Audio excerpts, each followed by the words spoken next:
Hi hello welcome to our channel. ఈరోజు recipe వచ్చేసి కడాయి chicken. ఇది ఎలా తయారు చేయాలో చూసేద్దాం రండి.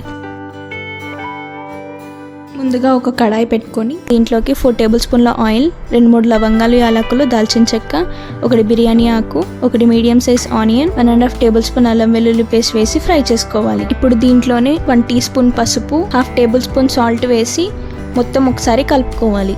ఇలా కలుపుకున్న తర్వాత 1/2 కేజీ చికెన్ వేసి 2 మినిట్స్ లో ఫ్లేమ్లో కుక్ చేసుకోవాలి. ఇప్పుడు దీంట్లోనే కరివేపాకు, 2-3 పచ్చిమిర్చి చీలికలు వేసి బాగా ఫ్రై చేసుకోవాలి. ఇప్పుడు దీంట్లోనే 1 టేబుల్ స్పూన్ ధనియాల పొడి, 1 టేబుల్ స్పూన్ జీలకర్ర పొడి, 1 table spoon chicken masala, 2 table స్పూన్ల కారం మొత్తం ఒకసారి కలిపేసుకున్న తర్వాత మసాలాలు అడగంటకుండా ఉండడానికి కొన్ని వాటర్ తీసుకోండి. ఇప్పుడు ఇది ఒక 10 to 15 మినిట్స్ లో ఫ్లేమ్లో కుక్ చేసుకోవాలి. లాస్ట్లో గరం మసాలా, 1 కట్ట కొత్తిమీర వేసి స్టవ్ ఆఫ్ చేసుకోండి.